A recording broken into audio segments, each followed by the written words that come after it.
기독교의 핵심은 복음입니다. 복음이라는 말은 기쁜 소식이다라는 말이죠. 기쁜 소식 복음이 왜 인간에게 기쁘냐? 한마디로 인간이 죄를 짓고 타락했기 때문입니다. 이 타락의 정도는 그냥 죄를 지었구나 이 정도가 아니라 하나님과의 심각한 관계가 단절됐다는 것을 의미합니다. 하나님과의 관계가 단절되어 버리면 사람이 전인적으로 심각한 문제를 경험하게 되어 있습니다. 전인적이란 말은 먼저는 영적으로 끊임없는 죄의 굴레 속에 살아가게 됩니다. 힘들어하죠. 혼적으로 정신적으로는 평안을 잃어버립니다. 내가 내 삶에 참된 자유와 소망을 누렸던 적이 언제인가? 그 기억도 가물가물해질 때가 옵니다. 육적으로는 여전히 고장난 채로 살아가게 됩니다. 그냥 단순히 몸이 아픈 것이다. 저는 그렇게 생각하지 않습니다. 근원적으로 본다면 영적으로 또 혼적으로 전인적으로 그들의 몸이 고장나기 시작했다는 사인입니다. 이 심각한 인류 최대의 문제를 해결해 주신 분이 한 분 있다면 예수 그리스도이십니다. 믿으셔야 됩니다. 믿으십니까?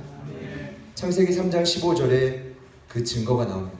고장난 인간을 하나님이 찾아가셔도 거부했을 때 하나님은 그들을 회복시키기 위해 예수님을 약속해 주셨습니다. 오랜 시간 기다리고 때가 되자 그 예수님을 우리에게 선물로 주셨습니다. 저희는 그 예수님을 구주와 주님으로 하나님의 사랑과 은혜 안에 받아들였습니다. 그렇다고 한다면 그때부터 저희는 빚진 자입니다.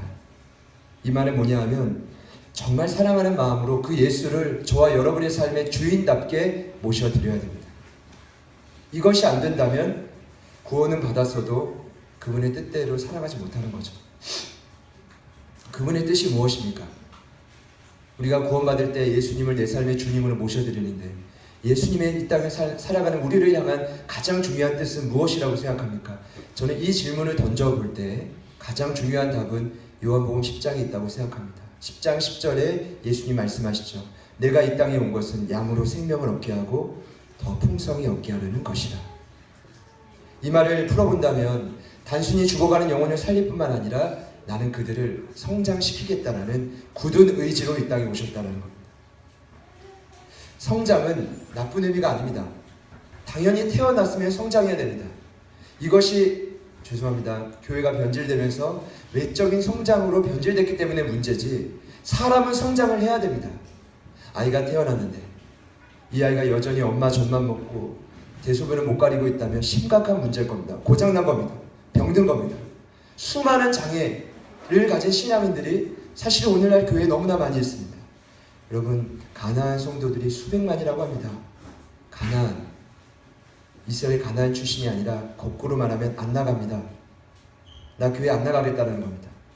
나 구원의 확신이 있으니까 성장 필요 없고 요즘 같은 교회들은 내가 눈 씻고 찾아봐도 내 마음에 드는 교회가 없다는 겁니다. 안 나가겠다는 겁니다. 성장이 있을 수 있습니까? 없습니다. 죄송합니다. 제가 처음부터 아니 왜냐하면 너무나 중요한데 이제 모르는 지금 저희 교회분들은 아시지만 또 이 공중파 아닙니까 이게 영상이 여러분 제자가 돼야 되는 거 아닙니까? 예수 믿고 구원받았으면 신앙의 완성이 아니라 출발 아닙니까? 그래서 저희 교회 이름이 제자들 교회입니다. 예수 믿고 성장해서 예수의 제자로 살아가겠다는 것입니다. 그런데 그렇게 성장할 때 반드시 거치는 것이 성장통입니다. 따라해볼까요? 성장통. 아마 다들 경험해 보셨을 겁니다. 한 사람이 사회에서 또 조직에서 급격한 변화나 발전을 겪으면서 겪는 것이 성장통입니다. 단순히 이 발육이 발달하며 겪는 것뿐만 아니라 이 사회에도 성장통을 겪는 수많은 사람들이 있습니다. 그러면서 반드시 거치는 과정이 뭐냐 하면 삶에 찾아오는 한계입니다. 문제예요. 그 문제를 만남으로 그로 인한 통증을 느끼다가 그 사람은 성장하게 되어 있습니다. 오늘 야고보가 편지를 하고 있는 그 수신자들은 한마디로 말씀드리면 이런 성장통을 겪고 있는 성도들입니다. 뿔뿔이 흩어져 살아가는 12지파들, 디아스포라, 흩어져 있는 그 성도들 가운데 야고보 사도가 딱 봤을 때는 그들은 여러 가지 시험을 만나서 시련과 유혹에 대처하면서 성장하고 있다는 것입니다. 한 주간 살아가시면서 이해할 수 없는 문제와 여러 가지 유혹으로 힘들었다. 그럼 한마디로 여러분은 성장하고 있다는 것입니다. 옆에 있는 분들에게 한번 이렇게 물어봅시다. 성장하고 있습니까? 너무 성장하고 계신 것처럼 보이실 겁니다. 제가 앞에서 보니까 아주 성장하고 계신 것 같습니다.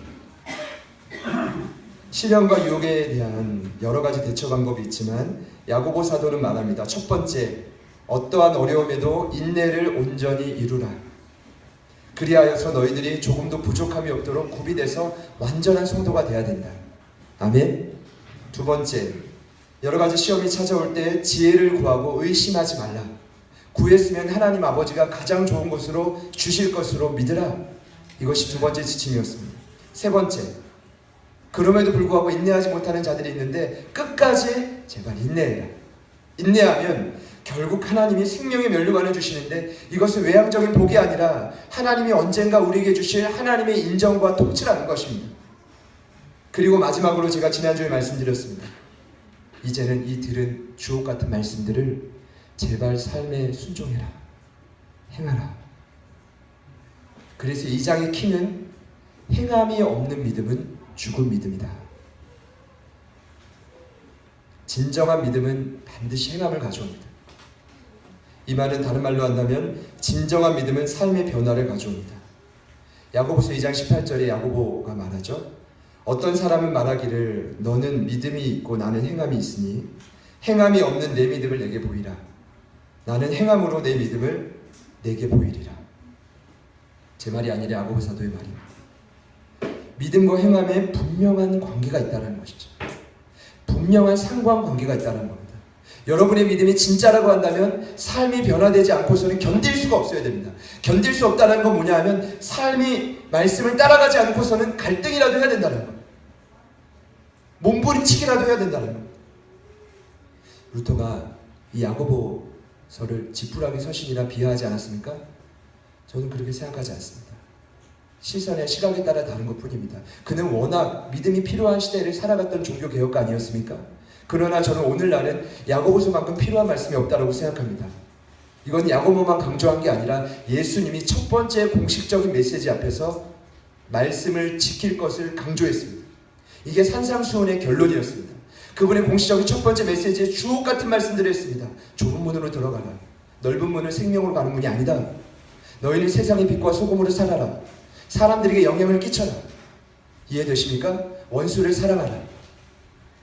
아주 주옥 같은 말씀을 하시고 마지막 7장 결론에 뭐라고 했습니까? 나의 이 말을 듣고 행하는 자라야 그 집을 반석 위에 지은 지혜로운 사람 같으리니 그는 비가 내리고 창수가 나고 바람이 불어도 흔들림이 없는 견고함이 있어요. 반면에 나의 이 말을 듣고 행하지 않는 자는 그 집을 모래 위에 지은 어리석은 사람 같으니 비가 내리고 창수가 나고 바람이 불 때 그 무너짐이 심각하다고 했어요. 여러분 놀라운 건 예수님이 이 말씀을 할 때 그 자리에 누가 있었습니까? 야고보가 있었습니다. 예수님의 친동생인 오늘의 저자가 그 자리에 있었습니다. 예수님의 12명의 콜링한 제자들도 있었습니다. 이미 구원받은 유대인들도 숱하게 많았습니다. 구경하는 많은 시선들이 있었습니다. 이건 뭐냐 하면 이 말씀은 믿는 자들에게 했던 말씀이 대부분이었다는 거예요. 믿지 않는데 세상의 빛과 소금이라고 합니까? 이해 못하죠. 여러분이 아니라 그들이 이해 못했을 거라는 겁니다. 혹시 오해하지 마십시오. 여기 어르신들 계신데 제가 그들이 이해 못하겠죠, 이런 말들을? 이해되십니까? 지난주에 야고보가 뭐라고 했습니까? 이 말씀들을 은혜 받고 깨닫는 건 의미가 없다라는 거예요. 기가 막히지 않습니까? 거울을 비유를 들었습니다. 거울 앞에 서라. 거울 앞에 네 비친 그 모습을 지속적으로 봐라. 그렇게 보는 사람은 말씀을 지킬 것이다. 이 말은 뭐냐 하면 그 당시 거울은 요즘처럼 유리에 세련된 거울이 아닙니다. 청동으로 만들었기 때문에 자세히 보지 않으면 내 모습을 볼 수가 없어요. 거울의 역할이 뭡니까? 말씀을 듣고 내 연약함이 진단받는 겁니다. 근데 말씀을 순종하는 자들의 특징이 뭐냐 하면 거울에 비친 내 연약함을 힘들어도 지속적으로 보는 자들이에요. 이런 자들은 힘들어도 말씀을 지키지만 반면에 거울을 보고 그래 이런 연약함이 있지? 그리고 주일 끝 일주일 내 맘대로 살아요. 절대로 말씀을 못 지킵니다. 이것이 야고보 사도의 말씀이었어요. 위대하지 않습니까? 근데 이 말씀은 야고보 사도가 처음 한 게 아니라 예수님이 먼저 말했다는 거죠. 산상수훈에. 여러분 제가 묻겠습니다. 지난 주일의 말씀이 마지막이었다면 그 말씀을 붙들고 몸부림치며 살고자 노력하셨습니까? 아니면 본의 아니게 이번 주에 큐티를 하게 됐는데 여러분의 삶에서 주시는 그 말씀을 붙들고 몸부림치셨습니까? 아니면 무슨 말씀? 그때는 제가 지난주에는 은혜를 받았지만 나는 그 거울의 자리를 피하고 내 멋대로 살았습니다. 이 세 가지 중에 하나겠죠. 어제 제가 목금은 그 오산에 있는 학생들에게 복음을 전하고 어제 오전에는 충청 지역 교사 세미나를 갔는데 저는 몰랐어요. 집회가 그런 집회인지 몰랐는데 저희 교단에 충청권, 대전, 충주, 논산풀 다 포함해가지고 한 350여 명이 도고에 있는 그 온천하고 아주 때깔 좋으신 모습으로 쫙 앉아 계신 거예요. 오늘 목사님, 제가 그 장로님 그랬어요. 목사님은 어렵게 저희가 모셨습니다. 저는 어렵게 온 건 아닌데 그 대표 장로님 그러시는 거예요. 제가 어떻게 갔나 봤더니 그 교회학교 연합회 장로님이 섬기시는 대전의 교회에 제가 일전에 서울신대 평생교육원 강의했던 적이 있는데 그 강의를 들은 전사님 그 교회를 다녔어요. 아무도 저를 추천하지 않았는데 그 전사님 목숨 걸고 저를 추천하셨어요. 그래서 복음을 전했습니다. 근데 이렇게 말했어요. 여러분 사역자들 교사들 많지 않은 분위기가 뜨겁더라고요. 이렇게 말했습니다. 여러분 삶에 문제 없습니까? 제가 봤을 땐 여러분의 삶에 상처가 너무 많은 것 같은데 영적으로 너무 교만한 것 같은데 그 골짜기랑 높은 이 산들은 누가 깎아줍니까? 그러면서 2016년도에 여러분의 삶에 끊임없이 문제가 찾아올 거라고 예언을 했더니 분위기가 아주 찬물 끼얹는 듯이. 아니 얼마 전에 그 인터넷에서 못 봤냐고. 너무 뼈아픈 소식이지만 한 교단의 총회장까지 했던 목사님께서 60억 이상을 도박에 쓰셨어요. 신학교에도 몸담고 있기 때문에 교수님들이 이제 도저히 참지 못해 고발해서 구속이 되셨죠. 이게 제가 오늘날 한국교회 교회학교 현 주소 아니냐. 이제 은혜 아래 마치고 제가 내려가는데 어디서 많이 본 분이 악수를 건네요.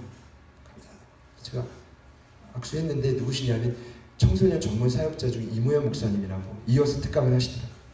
근데 그분의 강의 제목을 제가 딱 보니까 비상할 때 비상하라. 이야 역시 전문가 틀리구나. 저는 그냥 말씀의 제목 갖다 전했는데 비상할 때 비상하라. 말씀을 듣지 않았지만 핵심은 이거 아닙니까? 오늘은 한국교회 이 시대가 비상이라는 거예요. 예수 믿고 복 받으려고 그렇게 축복을 받았는데 아니 웬걸 삶에 들어갔더니 문제가 끊임없다라는 겁니다. 이것을 예수님은 2000년 전에 미리 예언하셨어요. 비가 내릴 것이다. 너희들의 삶에 창수가 날 것이다. 이 계곡입니다. 비와 이 비견이 안 되는 어려움입니다. 그럼 그게 끝인가? 광풍이 불 것이다. 바람이 불어올 것이다. 그럼 우리는 어떻게 해야 되는가? 그 어려움을 이겨낼 수 있는 방법은 무엇인가? 야고보 사도와 예수님의 표현에 의하면 말씀을 듣고 행하는 자만이 그 시련을 이겨낼 수가 있습니다. 여러분 이것이 지난주까지의 결론이었습니다. 그리고 오늘 2장에서 행함이 없는 믿음은 죽었다라고 말하며 갑자기 야고보 사도가 이 말을 표현합니다. 따라해 볼까요? 차별하여. 대하지 말라. 왜 갑자기 차별을 이야기할까요? 전제가 있습니다. 이 편지를 읽는 사람들의 마음 안에 영혼들을 차별하고 있다는 것. 왜 뜬금없이 차별일까? 제가 찬찬히 말씀을 조사해 보기 시작했습니다. 근데 먼저 이 말씀은 이렇게 시작합니다. 내 형제들아. 쉬운 성경을 보면 사랑하는 가족들아라고 표현되어 있습니다. 저는 이 말은 바울도 그렇고 참 전략적입니다. 야고보 사도가 강력하게 훈계하고 있지 않습니까? 그냥 혼내는 게 아니라 사랑하는 가족이라고 칭하고 혼내는 겁니다. 전문가들이에요. 그냥 화부터 내면 말 듣겠습니까? 어쭈쭈 그래 사랑 너 어떻게 표현했지? 그래 수고했다 이렇게 이야기하면서 너 왜 차별해 이런 식인 거. 오해 없으시기 바랍니다. 지금 야고보 사도는 말씀 보시면 아시겠지만 그 말 안에 칼이 서 있어요. 아주 전문의 의사처럼 메스를 들고 환자를 고치고 있단 말입니다. 1절에 뭐라고 했습니까? 예수 그리스도에 대한 진정한 믿음이 있는 너희들이여 왜 차별하냐? 차별이라는 말을 찾아보니까 마음속에 편견과 편파심, 불공평을 당연하다는 듯이 여기는 마음. 한마디로 말하면 평등치 않다는 겁니다. 그래도 어려워요. 차별이라는 말을 가장 쉽게 표현해놓은 표현이 뭔지 아십니까? 사람을 중심이 아닌 외모로 판단하기 시작했다는 거. 왜 야고보의 제자들이 이랬을까요? 왜 편지를 읽는 이들의 상황이 왜 이랬을까요? 여러분 왜 그렇다고 생각하십니까? 요즘에 그 내부자들이란 영화 유행입니다. 얼마나 인기가 많으면 그 영화가 한번 나오고 감독판이 또 나왔겠습니까? 여러분 보셨나요? 거기에 내용이 이런 내용이 주로 이룬다고 합니다. 한 검사가 나오는데 족보가 없어가지고 실력은 특출난데 조승우가 경찰가 다 검사가 됐는데 줄거리만 저도 아는 거예요. 대검에 못 들어가는 이유가 뭐냐면 족보가 딸려가지고. 나중에 내부자들이 돼서 그 안에 들어가서 문제를 해결하죠. 그런데 중요한 건 뭐냐면 세상의 원칙이 아닌 원칙이 되었다는 겁니다. 어디 출신이냐? 너 학벌이 어떻게 되냐? 가정 배경이 어떻게 되냐? 이게 뭡니까? 족보. 이것이 아니면 너희 집은 재산이 어떻게 되냐? 할아버지의 재산은 얼마큼 되냐? 그 정도 돼야 이 자손의 때에 영향을 끼친다는, 부모의 재산이 많은 걸로 안 된다는 거. 할아버지 한 3대 4대는 내려와야 이 땅에서 넉넉히 살 수 있다는 거. 근데 여러분 제가 깜짝 놀란 건 2000년 전에도 비슷한 모습이 있었다는 거.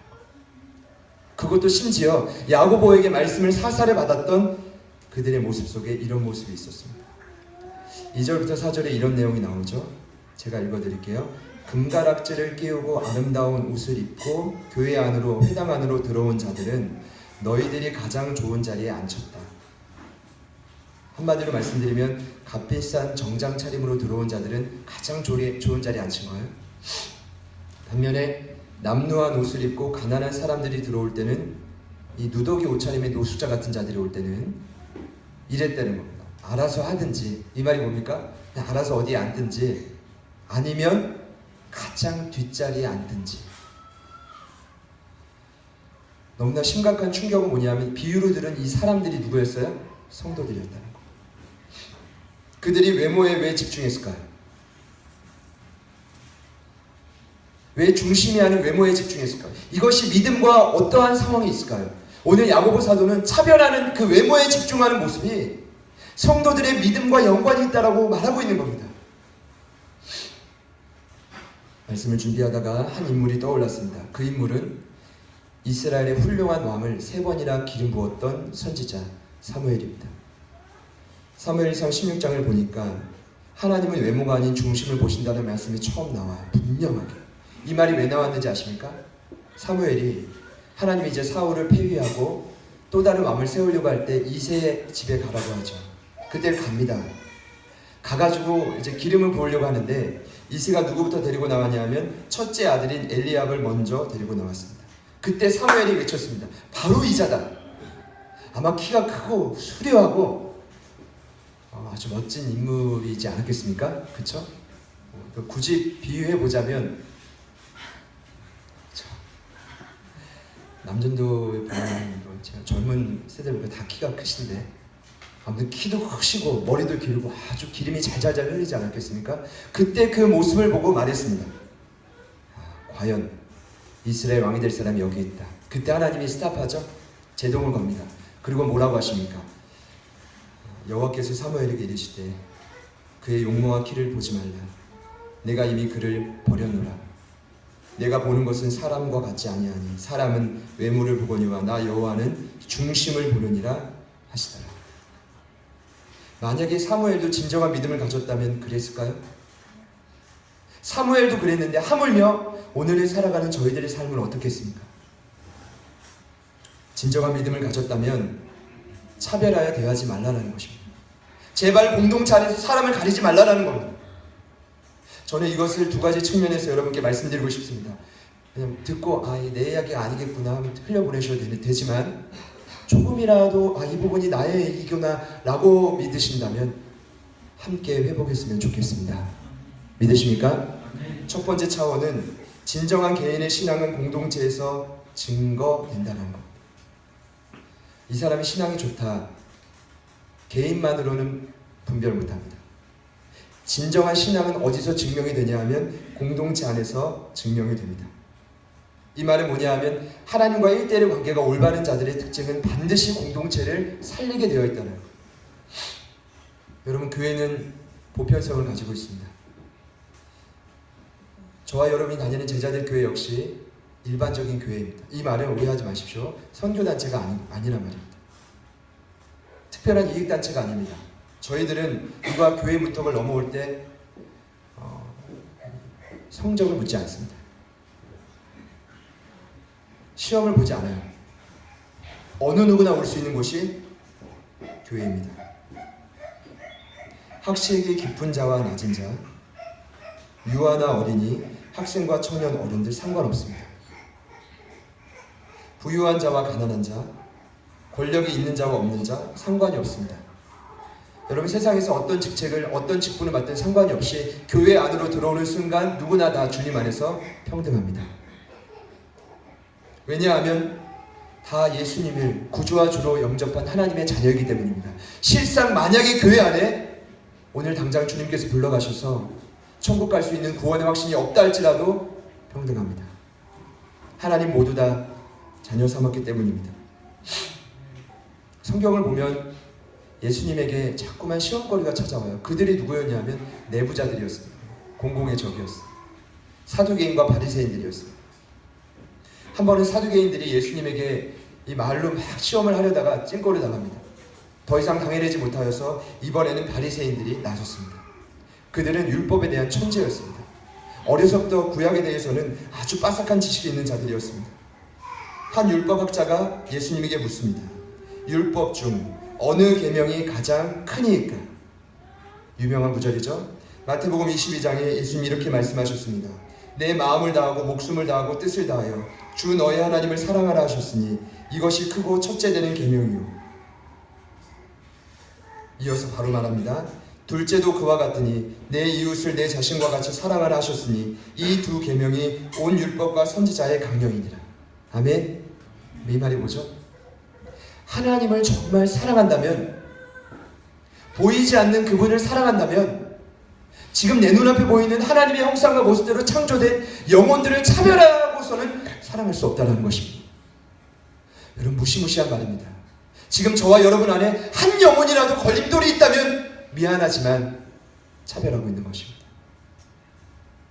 보이는 그리스도의 몸과 지체, 보이는 하나님의 형상을 사랑하지 못하는데 그 누가 여러분이 보이지 않는 하나님을 사랑한다고 말할 수 있겠습니까?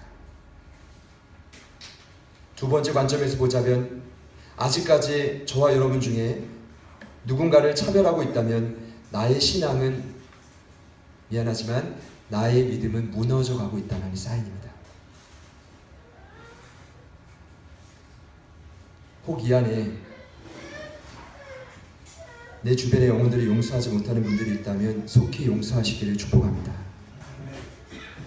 품지 못하는 영혼들이 있다면 품지 않아도 좋으니까 그냥 내려놓으시길 바랍니다. 안타까운 건 뭐냐 하면 그렇게 영혼들을 차별하고 외모로 판단하기 시작했을 때 야고보의 말에 의하면 여러분의 믿음은 죽어가고 있다는 사인입니다. 하나님과의 관계는 무너져가고 있다는 사인입니다. 아주 건실해 보여도 한순간에 그 구멍이 자꾸만 커지면서 무너질 수 있어요. 이것을 우리는 영적인 견고한 진이라고 합니다. 제가 말씀을 묵상하다 깜짝 놀랐습니다. 19세기의 교회의 현실이 생각났기 때문입니다. 제가 그 시기엔 살지 않았습니다. 물론 공부를 하다가 들은 이야기인데, 여러분 18세기에 영국의 위대한 부흥을 가져왔던 전도자가 있었습니다. 그의 이름이 웨슬리입니다. 그 웨슬리가 메소디스트라는 감리교를 창설했죠. 이 감리교가 영국뿐만 아니라 미국과 전 세계 전역에 엄청난 속도로 부흥했습니다. 그런데 그렇게 부흥하다가 19세기가 돼서 언제부터인지 모르겠지만 감리교도들 안에, 이 예배당 안에 지정좌석제가 생겨나기 시작했습니다. 지정좌석제라는 건 뭐죠? 예를 들어 비다 1번이라면 1번에 꼭 앉아야 돼요. 다현전선 2번이라면 2번, 차홍환선 3번이라면 3번에 앉아야 돼요. 그런데 그 번호를 어떻게 매겼을까요? 교회에 출입하는 성도들의 재산으로. 돈이 많은 사람들이 일단 교회 앞자리에 앉을 수 있습니다. 그리고 그 자리는 푹신푹신합니다. 제가 이제 보다가 뭐가 생각나냐면 CGV가 생각났습니다. 요즘 CGV에는 움직이고 바람도 나오고 물도 물까지 나오고. 제가 한번 그거 스승이랑 한번 그런 영화는 저희 이제 스승이랑 보는데 갑자기 의자에서 뭐가 나와, 바람 막 흔들리고 막 물 같은 막 수증기 있죠, 막 이런 거. 충격을 받았습니다. 야, 대단하다. 요즘 이렇게까지 발전했는가? 제가 옛날에 기억나는 영화관 하나는 논산 CGV라고, 논산 CGV 없거든요. 논산 극장이 있어요. 제가 군대에 있을 때 첫 번째 휴가가에 지금 저희 아내랑 영화를 보러 갔어요. 아직도 기억나는데 동갑내기 과외하기, 영화 제목이었어요. 젊은 분들은 모르실 겁니다. 태어나시기 전 아닙니까? 아, 그건 아니에요? 아, 근데 제가 아직도 기억나요. 의자를 찾아서 앉으려고 하는데 사람도 없고 한 2명 정도 계셨나? 의자가 어떤 건 부러지고 어떤 건 막 뒤로 잡아지고 한 4명이서 얼마나 영화를 재밌게 봤는지. 저는 지금 저희 아내랑 영화를 봤지만 그게 얼마나 인상이 깊었는지, 그 극장의 모습이. 그래도 요즘에는 논산 CGV라 불린 만큼 극장이 새로 젖었습니다. 그 주말이 되면 한 10명 가까이는 그래도 극장에 모여서 그 제가 1부 예배 때 그래도 그 물어보니까 진도에는 아직 극장이 없답니다. 인영전산 사시는. 이게 뭡니까? 돈이 많으면 좋은 자리에 앉는 게 이 말이 됩니까? 심지어 돈이 없는 사람들이 교회 출입을 하지 못하게 제동을 걸었다는 교회 맞습니까? 그런데 이 시작이 언제부터 됐습니까? 그때의 문헌을 보면 말씀을 듣는데 말씀에 전혀 은혜가 없었답니다. 찬양을 부르는데 찬양에 감동이 없었답니다. 그래서 사람들이 이왕 이렇게 될 바야 우리가 그냥 예배당을 만들자. 돈이 없으니까 그때 뭘 했냐면 텐트를 샀어요. 큰 천막을 구입해가지고 천막을 친 다음에 그 안에 들어가서 예배를 드리기 시작했습니다. 그리고 너무나 감격스러워가지고 찬양을 하고 싶은데 찬송가로는 다 표현할 수 없어서 이 찬양을 불렀다. 내게 강 같은 평화, 찬양하세요. 내게 강 같은 평화, 내게 강 같은 평화 넘치네 할렐루야. 내게 강 같은 평화, 내게 강 같은 평화, 내게 강 같은 평화 넘치네. 네, 반주 부탁드립니다.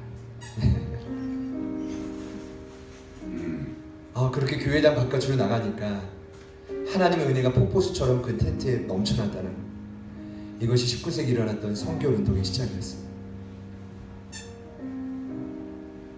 그럼 교회가 사람을 외모로 판단하기 시작했다는 건 오늘 야고보 사도에 의하면 개개인의 믿음이 이미 하나님과의 관계에서 무너졌다는 거예요. 왜 그런지 아십니까?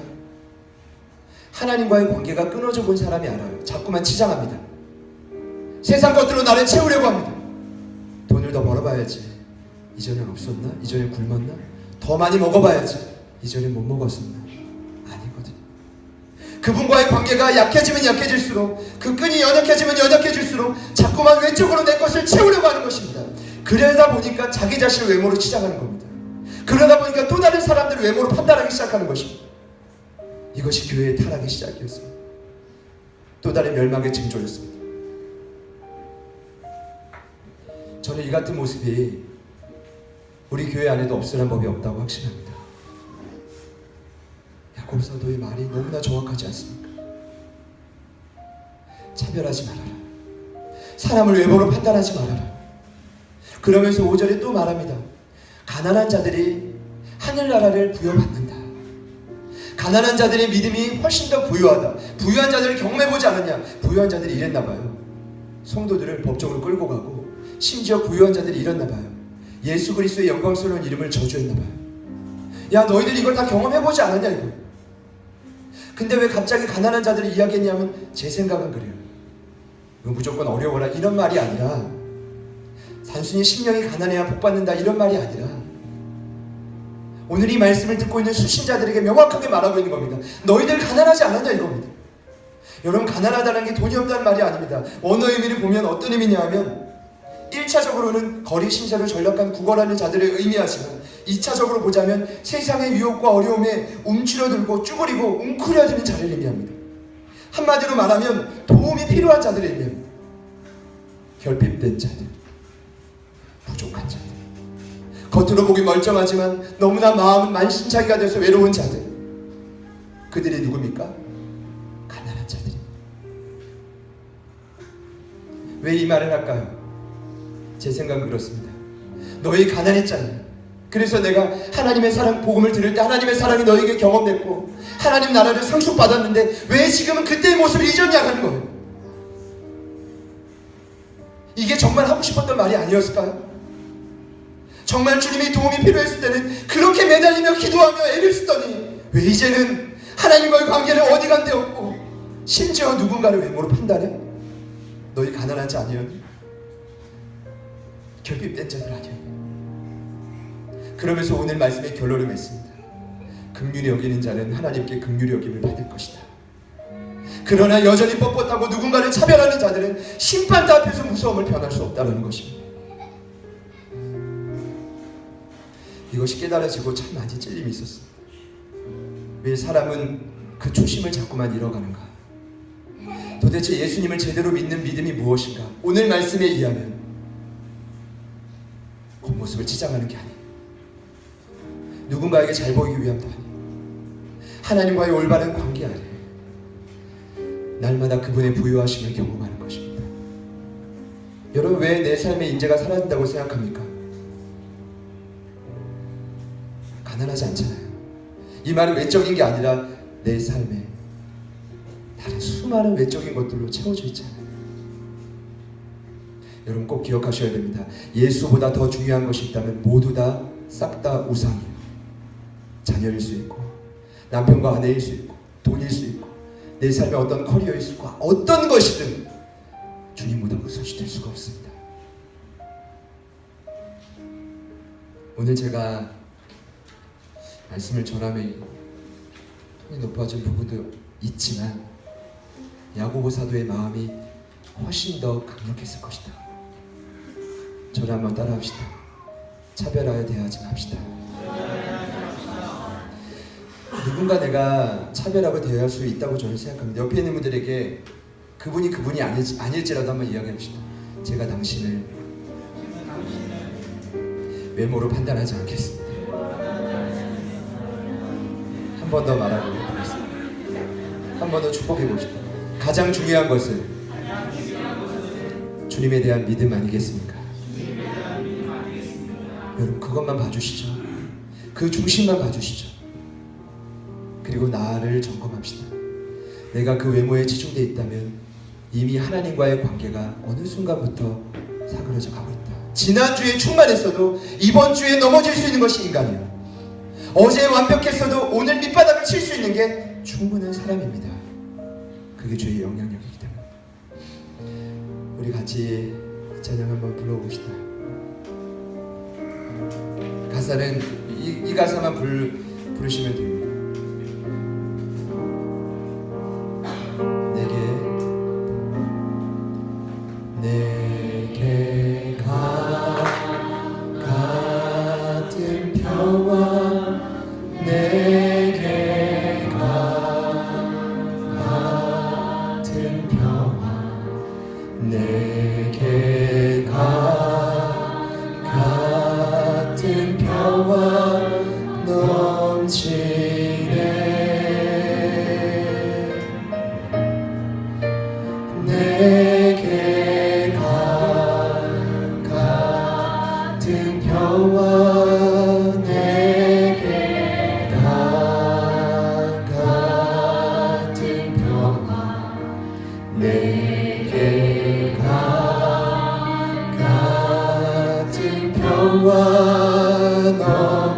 하나님과의 온전한 관계를 사모합니다. 한 번 더 고백합시다. 내게 강 같은, 내게 강 같은 평화, 내게 강 같은 평화, 내게 강 같은 평화가 넘치네. 내게 강 같은 평화, 내게 강 같은 평화, 내게 강 같은 평화 넘치네. 한 번 더 고백합시다.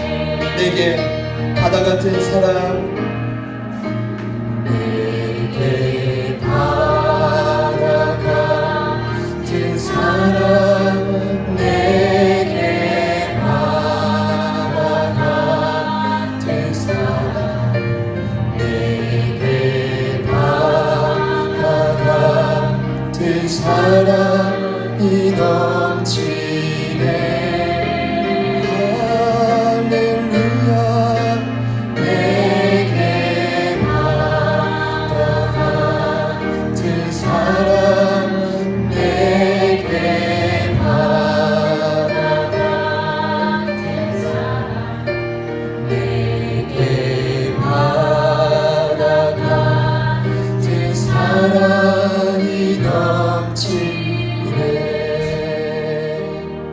합심해서 기도합시다.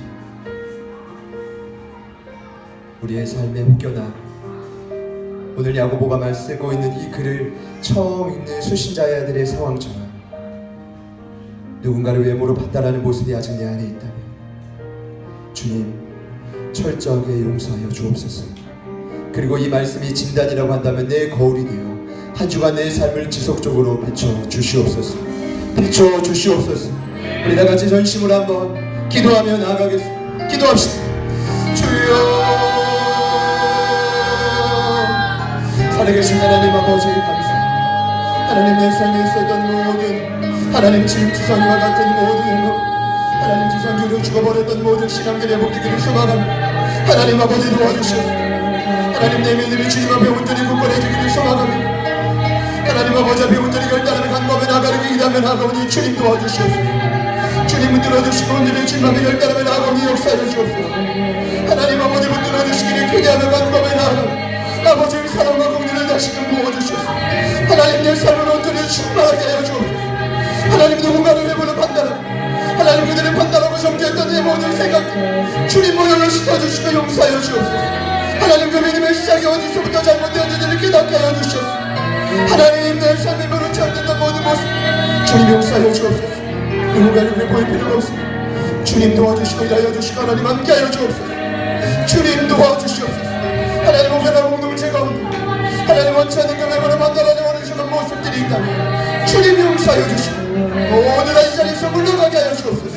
하나님 우리를 지키시옵소서. 하나님 공동체를 공개하게 보호하여 주옵소서. 거룩하게 구별하여 주옵소서.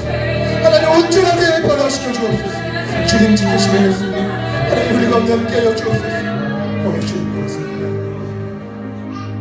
우리 한 번 더 찬양할 텐데 주님 손에 맡겨드리리. 이 찬양 고백할 때 이렇게 한번 주님 앞에 고백합시다. 내가 누군가를 외모로 판단하는 가장 큰 이유는 이미 내 삶이 그렇게 주인되고 있는 것이 아니겠습니까? 남에게 보여지는 것들, 무슨 옷을 입는 것이 중요한지, 얼마나 버는 것이 중요한지, 내가 사회적으로 어떤 위치에 있는 것이 중요한지, 전혀 그것이 죄송합니다만 예수 그리스도보다 주인 될 수가 없습니다. 예수님, 당신을 온전히 신뢰하기를 소망합니다. 처음 내가 결핍됐을 때 주님을 만났을 때처럼 온전히 주님 앞에 그 신앙을 회복하기를 소망합니다. 진정한 믿음을 회복하기를 소망합니다. 그래서 내 삶이 진정으로 변화되는 놀라운 부흥의 역사가 먼저 나에게 있기를 소망합니다. 우리 마음으로 고백합시다. 주님 손에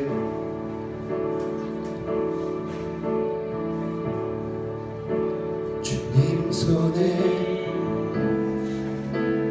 맡겨드리리.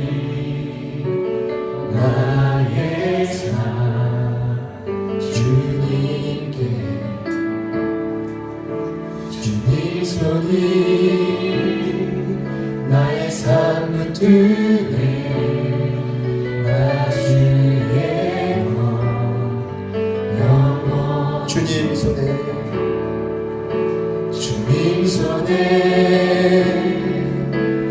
맡겨드리리 나의 삶 주님께 주님 손에 나의 삶 붙드네 나 주의 것 영원히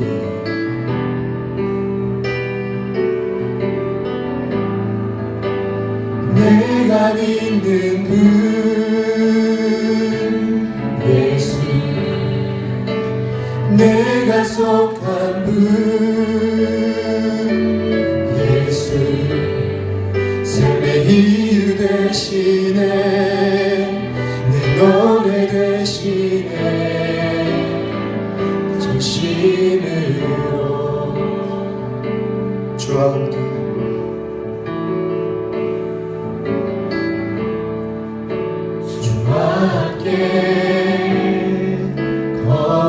걸어가리라 모든 길을 주실래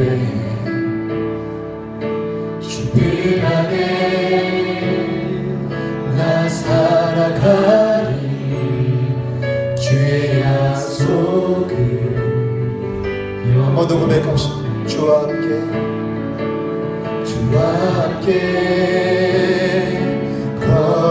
걸어가리라 모든 길을 주실래 주 뜻 안에 나 살아가리 주의 약속을 영원히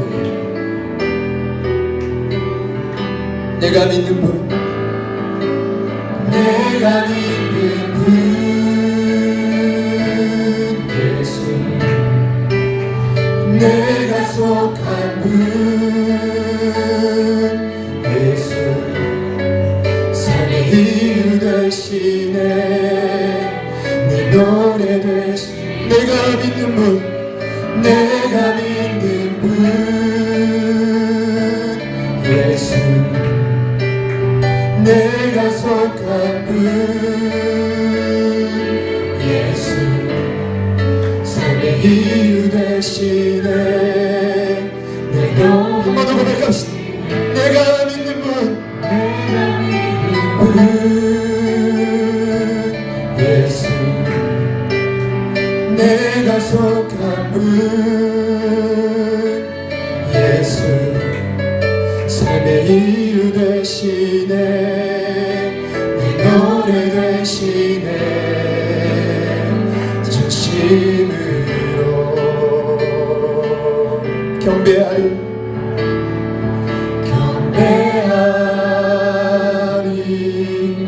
주님만 경배합시다 경배하리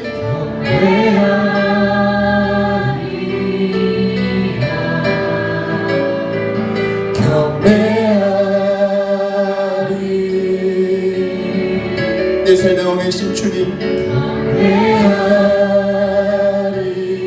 주님을 내 삶의 왕으로 경배하리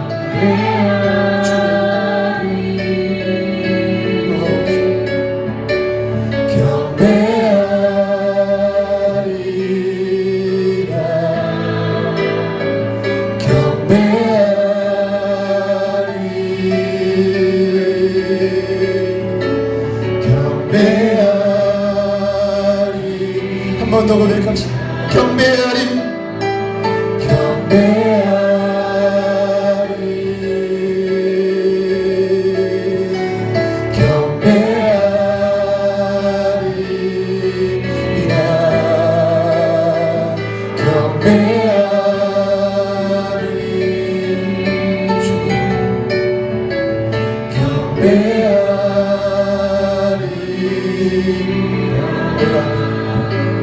내가 믿는 분 예수 내가 속한 분 예수 삶의 이유 되시네, 내 노래 되시네, 진심으로. 1월 17일 이 주일날 오늘 이 말씀을 듣는 저와 여러분 모두가 다 이 말씀 앞에 자유로운 자가 아무도 없다고 저는 확신합니다. 진정으로 여러분의 삶의 믿음의 주인이 예수님이십니까? 아니면 그 외의 것들이십니까? 그 모든 것들은 우리의 삶을 좀먹는 것이 우상이 될 수밖에 없습니다. 예수가 우리의 삶의 온전한 주인이 되지 않는다면 그 모든 것들은 우리의 삶을 넘어뜨릴 수밖에 없을 겁니다. 이 시간 우리 앞에 이 주님의 말씀 앞에 다시 한번 결단하며 기도합시다. 아직까지도 나는 여전히 예수를 진정으로 믿고 있다라고 혹여나 착각하는 분들이 있다면 너무나 안타까운 사실입니다. 내 삶에 너무나 많은 우상이 있습니다. 예수보다 주인 된 것이 너무나 많이 있습니다. 주님, 예수가 다시 내 삶의 믿음의 대상이 되어 주옵소서. 내 삶의 주인이 되어 주시옵소서. 너무나 외모지상주의로 그렇게 사람을 기준 짓고 판단하고 내 연약함과 죄스러운 모습을 용서하여 주시고 다시는 주님이 이 시간 나에게 찾아와 주옵소서. 물질이 내 삶의 주인이 되지 않게 하여 주옵소서. 자녀와 가정이 내 삶의 주인이 되지 않게 하여 주옵소서. 세상의 어떤 것도 내 삶의 우상이 되지 않게 하여 주옵소서. 주님의 시간 우리에게 찾아와 주옵소서. 우리 같이 주님 이름 부르고 결단하며 마지막으로 기도합시다. 주님, 살아계신 하나님 아버지 감사합니다. 성령의 시간 우리에게 찾아와 주시옵소서. 하나님의 말씀을 믿음으로 마지막에 결단하게 하여 주옵소서. 주님 도와주옵소서. 하나님 어떤 것도 우리의 삶의 우상이 되지 않기를 소망합니다. 성령의 시간 우리에게 찾아와 주시옵소서. 하나님 너무나 많은 우상들이 사라져가게 하여 주시고 하나님 찾아와 주셔서 우리를 건드려 여겨주옵소서. 하나님 부디 우리를 건드려 여겨주옵소서. 우리가 먼저 주님 앞에 죄를 회개하고 자백하게 하소서. 하나님 내 삶에 너무나 많이 새겨버린 숱한 우상들을 제하여 주옵소서. 하나님 우상들을 제하여 주옵소서. 하나님 이렇게 나를 판단하고 정죄해만 한다면 하나님 머릿속을 용서하여 주옵소서. 하나님 아직도 나는 게 된다고 생각하는 모든 마음들을 용서하여 주시고 주님 앞에 결단하며 고백하는 우리의 삶을 그에게 여겨주옵소서. 하나님 이 시간 우리에게 찾아와 주시옵소서. 하나님 우리의 삶을 얼굴로 있는 모든 우상들이 떠나가게 하시고 예수만이 우리의 삶의 믿음의 대상이 되게 하여 주옵소서. 예수만이 우리의 삶의 온전한 주인이 되게 하여 주옵소서. 주님만이 용기를 받기 없당하시니 주님만이 우리의 삶의 주인이시니 주님만이 우리 자녀들의 삶의 주인이시니 하나님 내 삶의 모든 삶의 주인이 주님만의 주인이시니 주님 오셔서 다스려 주옵소서. 주님 오셔서 다스려 주옵소서. 어떤 것도 주님보다 즐거움이 되지 않게 하여 주시고 어떤 것도 내 삶에 낙이 되지 않게 하여 주시고 오직 주님으로부터만 이 참된 기쁨과 소망이 나오길 깨닫게 하여 주시고 날마다 주님 앞에 우리 골격이 결단하며 나아가길 소망하오니 사랑하는 성도들의 고백과 마음을 받아주셔서 하나님 우리 결단과 마음속에 주님만 따르며 나아가는 중심을 있게 하여 주옵소서. 그 중심이 회복되게 하여 주옵소서. 하나님 외관기가 회복되게 하여 주옵소서. 주님 도와주시옵소서. 주님 우리를 찾아오셔서 말씀하소서. 주님 도와주소서. 예수 그리스도에 대한 믿음이 온전치 못하여 나도 모르게 발을 나누고 누군가를 거절하고 직접적으로 표출하지 않아도 마음속으로 정죄하고 판단했다면 우리가 오늘 이 편지를 읽는 야고보 성도들 훈련받은 그 성도들과 차이점이 무엇이겠습니까? 주님, 믿음을 잃어버린 우리들을 긍휼히 여겨 주옵소서. 그 은혜가 제발 우리 안에 회복되어 또 다른 누군가들을 세상의 기준과 잣대가 아닌 은혜로 긍휼로 여기는 하나님의 사람들이 되게 하여 주시옵소서. 주님, 말하기 전에 우리의 모습을 말씀 앞에 비춰보니 너무나 고장나고 망가져 있습니다. 이 마음에 잃어버린 평안을 주시고 주님에 대한 확신을 심어 주옵소서. 삶에 있는 모든 우상들은 예수 그리스도 이름의 능력으로 명하노니 묶임받고 떠나갈지어다. 떠나갈지어다. 우리의 삶의 어느 누구도 예수님보다 우선시되지 않도록 날마다 주님 찾아와 주옵소서. 주님을 기대하며 예수님의 이름으로 기도드립니다.